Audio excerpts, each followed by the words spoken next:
YouTube channel के एक और वीडियो में आपका स्वागत है। अब मैं आपको निफ्टी का एनालिसिस करके बताता हूँ। आप जरा ध्यान से समझने की कोशिश करना। तो चलो स्टार्ट करते हैं। निफ्टी का मैं आपको काफ़ी दिनों से ये पैटर्न आपको मैं बताते हुए आ रहा हूँ। यहाँ से ये स्टार्ट हुआ, ऊपर गया, यहाँ से वापस सेलिंग में आया, वापस नीचे गया, यहाँ से वापस ऊपर गया, यहाँ से वापस रेजिस्टेंस लिया और ये वापस नीचे आ रहा है। ठीक है, यहाँ आ गया। अब ये देखो, ये एक एम पैटर्न का फॉर्मेशन बनता हुआ दिख रहा है। तो अब मैं इसको एक बार क्लोज करता हूँ। ये आपको समझ में आ गया कि बड़े टाइम फ्रेम पे, वीकली टाइम फ्रेम पे एक एम जैसा दिखने वाला पैटर्न बन रहा है। इस एम पैटर्न को आप डबल टॉप भी बोल सकते हो। तो अब इसको अपन कैसे ट्रेड करेंगे? तो मार्केट जैसे यहाँ से फॉल कर रहा है, तो मैं आपको काफ़ी दिनों से समझाते हुए आ रहा हूँ कि ये अभी कंप्लीट पैटर्न नहीं बना हुआ है। जब कंप्लीट जब होगा, जब ये इसके नेकलाइन के पास आएगा, तो ये पूरा पैटर्न बन के कंप्लीट हो। तो अभी ये पैटर्न अधूरा है। वीकली टाइम फ्रेम पे जैसे यहाँ से ये मार्केट फॉल करके नीचे आ रहा है, तो यहाँ से ये जस्ट पुल बैक लिया। ठीक है, और ये ऊपर जो रेड लाइन में जो ये रेजिस्टेंस है, ये मैंने मार्केट यहाँ पहुँचने से पहले ही मैंने ये ड्रॉ कर दिया था। और एग्जैक्ट जहाँ मैंने ड्रॉ किया वहाँ से मार्केट ने वापस रिजेक्शन लेके वापस नीचे आया। तो ये मैंने कैसे ड्रॉ किया मैं आपको बताता हूँ, आप थोड़ा ध्यान से समझने की कोशिश करना। ये तो हो गया ऑल ओवर बड़े मार्केट का सिनेरियो। थोड़ा इसको जूम करते हैं कि मैंने ये सपोर्ट और रेजिस्टेंस कैसे ड्रॉ किया है। ठीक है, ये जो दो रेड लाइनें हैं, ये बॉटम पे है और ये टॉप पे है। इन दोनों के बीच जब तक मार्केट है तब तक मार्केट न्यूट्रल है। अगर इस बॉटम पे जो ये रेड लाइन का जो ये सपोर्ट बना रखा है, अगर इसके नीचे जाके एक भी दिन क्लोज कर देगा, तो मार्केट का जो ऑल ओवर जो ट्रेंड है वो सेलिंग हो जाएगा। मतलब फिर यहाँ से कई वीक तक मार्केट सेलिंग में जाने वाला है। और अगर इस ये अपर जोन पे जो रेड लाइन में रेजिस्टेंस बना हुआ है, अगर इसके ऊपर जाके एक भी दिन क्लोज कर देगा, तो मार्केट का जो ऑल ओवर ट्रेंड है वो पॉजिटिव हो जाएगा। मतलब मार्केट कई सप्ताहों तक मार्केट बाइंग में जा सकता है। ये मेरी प्रेडिक्शन है। ठीक है, तो अब जैसे मैं बताता हूँ कि मैंने ये कैसे ड्रॉ किया। यहाँ से आपको मैं थोड़ा फिबोनाची से समझाने की कोशिश करूँगा। मार्केट का जो हाई पॉइंट है यहाँ 25,660, यहाँ से लेके बॉटम तक इसको ड्रॉ करते हैं। ठीक है, देखो यहाँ तक जैसे अपन ने ड्रॉ किया, ये जो रेड लाइन है ये 0.61 है। मतलब फिबोनाची का जो ये 0.5 होता है, 0.6 होता है, ये बहुत ही पावरफुल पॉइंट होता है। ठीक है, तो यहाँ मैंने ये रेड जोन मार्क किया कि यहाँ से सेलिंग आने की संभावना रहेगी। मार्केट ने सेम इसको रिस्पेक्ट करते हुए सेम वहीं से फॉल करना शुरू कर दिया। तो ये तो मेरा निकल गया अपर पॉइंट का जो रेजिस्टेंस है बड़े टाइम फ्रेम पे। तो अब मार्केट जैसे यहाँ से लेके ये फॉल कर रहा है। ठीक है, तो मार्केट ने बहुत अच्छी क्लोजिंग दी है।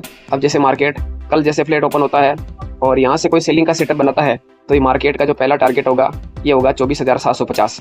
मार्केट अगर फ्लैट ओपन होता है और इस सपोर्ट को ब्रेक करता है 24,850 का, 24,850 को अगर ये ब्रेक करके नीचे ट्रेड करना शुरू करता है और यहाँ से अगर कोई सेलिंग का सेटअप बनाएगा, तो अपना पहला टारगेट होगा 24,750। ठीक है, और यहाँ से सपोर्ट लेगा। सपोर्ट लेने के बाद और अगर नीचे जाता है तो सेकंड जो सपोर्ट होगा ये होगा अपना 24,655।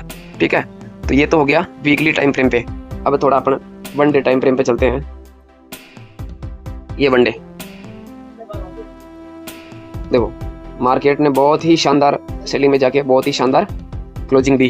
तो मैं आपको यहाँ बता रहा था कि यहाँ अगर फ्लैट ओपन होता है तो पहला टारगेट होगा ये 24,750, सेकंड टारगेट होगा 24,655, और अगर इसको भी ब्रेक कर देता है तो फिर मार्केट का जो अंतिम सपोर्ट है ये होगा 24,340 के आसपास। ठीक है, तो ये मैंने तीनों सपोर्ट बता दिए। और अगर मार्केट फ्लैट ओपन होता है और इस सपोर्ट को ब्रेक नहीं करता है और अगर बाइंग में जाता है, तो बाइंग में जाएगा तो बिल्कुल ही स्लो जाएगा, क्योंकि मार्केट का जो ऑल ओवर ट्रेंड है वो नेगेटिव है। तो बाइंग में अपना पहला रेजिस्टेंस मिलेगा इसको 25,000 का, और 25,000 एक राउंड नंबर भी है, तो यहाँ पर साइकोलॉजिकल रेजिस्टेंस भी है।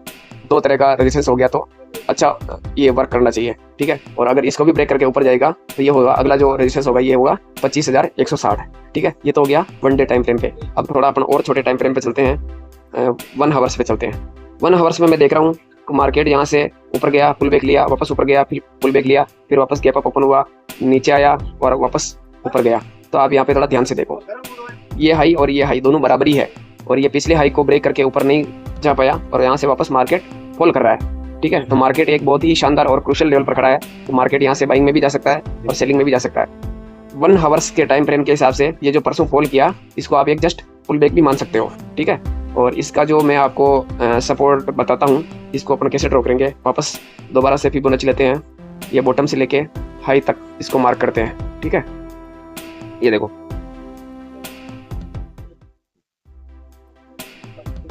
पहला सपोर्ट है ये 24,850। अगर इसको ब्रेक करके नीचे आएगा तो अगला सपोर्ट मिलेगा 24,750। अगर 24,750 तक आएगा तो भी मार्केट न्यूट्रल ही रह सकता है, यहाँ से भी वापस बाइंग आ सकती है कि यहाँ तक अगर पुल बैक लेता है तो इसको भी एक हेल्दी पुल बैक ही माना जाएगा कि यहाँ से भी वापस मार्केट बाइंग में जा सकता है। ठीक है, तो अब इसको अपन वापस मिटाते हैं और एक आप ये ट्रेंड लाइन भी ड्रॉ कर सकते हो यहाँ से लेके यहाँ तक। देखो मार्केट अगर यहाँ फ्लैट ओपन होता है, इसको ब्रेक करता है तो ये इंपॉर्टेंट सपोर्ट है, ये भी ब्रेक हो जाएगा, प्लस इसके ट्रेंड लाइन का सपोर्ट भी ब्रेक हो जाएगा। यहाँ तक का मार्केट का अगला रास्ता ओपन हो जाएगा और यहाँ से अगर बाइंग बनाता है तो फिर बाइंग में जा सकता है। ठीक है, अब अपन थोड़ा और छोटे टाइम पे चलते हैं, 15 मिनट पे।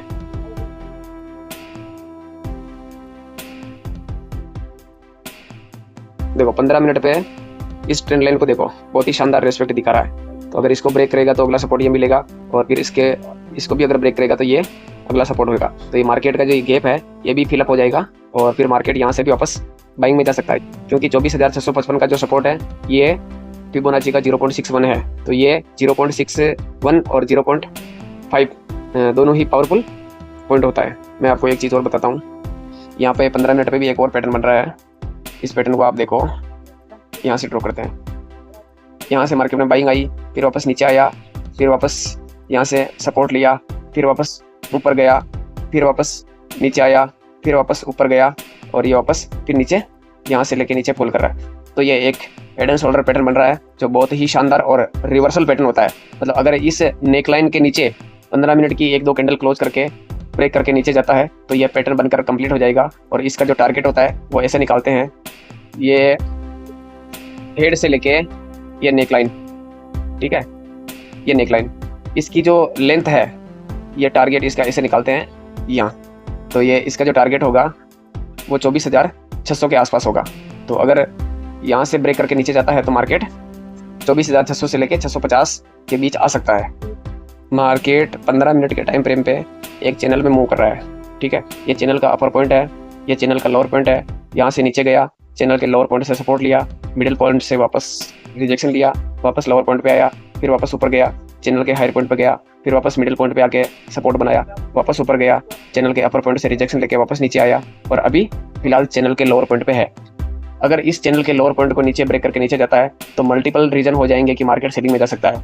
पहला तो ये चैनल का नीचे ब्रेकडाउन मिल जाएगा, दूसरा ये हेड एंड शोल्डर पैटर्न का नीचे नेकलाइन का ब्रेकडाउन मिल जाएगा, तीसरा पिछले 2-3 दिन का जो लो बनाया उसका ब्रेकडाउन मिल जाएगा। मतलब मल्टीपल रीजन है मार्केट को यहाँ से सेलिंग में जाने का और यहाँ पर बहुत सारे स्टॉप लॉस पड़े होंगे। तो मार्केट अगर इसके नीचे जाता है तो फास्ट मूव करेगा और ये गैप फिल भी हो जाएगा और मल्टीपल रीजन हो रहे हैं। ठीक है, तो मार्केट देखो ओपन कहाँ पे होता है वो मैटर करेगा। ठीक है, देखो अब मैं आपको दोबारा रीजन कराता हूँ। मार्केट अगर फ्लैट ओपन होता है, 15 मिनट की 1-2 कैंडल अगर नीचे क्लोज करता है तो मार्केट सेलिंग में जा सकता है और यहाँ से अगर कोई सेलिंग का सेटअप बनाएगा तो अपन सेलिंग का ट्राई करेंगे। और अगर मार्केट फ्लैट ओपन होके ऊपर जाता है और अगर इस छोटी लाइन को अगर ब्रेक करके ऊपर जाता है तो मार्केट फिर बाइंग में जा सकता है, क्योंकि ये चैनल का जो लोअर पॉइंट हो गया यहाँ से सपोर्ट लेगा तो यहाँ पर बहुत सारे बायर एक्टिवेट हो जाएंगे और इसका जो पहला टारगेट होगा ये होगा 25,000 और इसका जो अगला टारगेट होगा ये चैनल का मिडिल पॉइंट होगा, ये जहाँ पर भी मिलेगा, जैसे यहाँ पर भी जा सकता है 25,100 के आसपास। ठीक है, और फिर तो अगला टारगेट तो और बहुत ही दूर है। तो मैंने सारे सिनेरियो आपको बता दिए हैं और देखो फ्लैट ओपन होके सेलिंग का बता दिया, फ्लैट ओपन होके बाइंग का बता दिया, फ्लैट ओपन होके अगर साइडवेज होता है इस रेंज 24,660 से लेके 24,850 के अगर बीच रहेगा तो मार्केट साइडवेज हो सकता है। ये तो मैंने बता दिया आपको फ्लैट का। अब मैं आपको गैप डाउन को बताता हूँ। मार्केट जैसे मान लो आप यहाँ पे 24,800 के आसपास ओपन होता है तो अगर ऊपर जाएगा तो इस चैनल का रिजेक्शन लेगा और यहाँ से कोई सेलिंग का सेटअप बनाएगा तो अपन सेलिंग का ट्रेड प्लान करेंगे। ठीक है, ये हो गया गैप डाउन का। और अगर मार्केट गैप अप ओपन होता है 24,800 के आसपास या ऊपर ओपन होता है तो मार्केट नीचे पे पहले तो सेलिंग में जा सकता है और यहाँ से 24,800 से अगर कोई बाइंग का सेटअप बनाता है तो मैं बाइंग का ट्राई करूंगा, पर इसका जो कंफर्मेशन है वो 25,000 के ऊपर ही मिलेगा। मतलब मार्केट अगर 25,000 से ऊपर निकलेगा तो ही बाइंग में जा सकता है, वरना यहाँ से भी वापस रिजेक्शन लेके सेलिंग में जा सकता है। ठीक है, तो मैंने आपको सारे सिनेरियो बता दिए हैं। आप ज़रा ध्यान से ट्रेड करना और डिसिप्लिन बनाए रखना और मैं कोशिश करूंगा कि मैं हर वीक ऐसे ही लर्निंग वीडियो लेके आऊँ और आपको फ्री में सिखा सकूं, तो मेरे चैनल को लाइक, शेयर और सब्सक्राइब करें। Thank you everyone.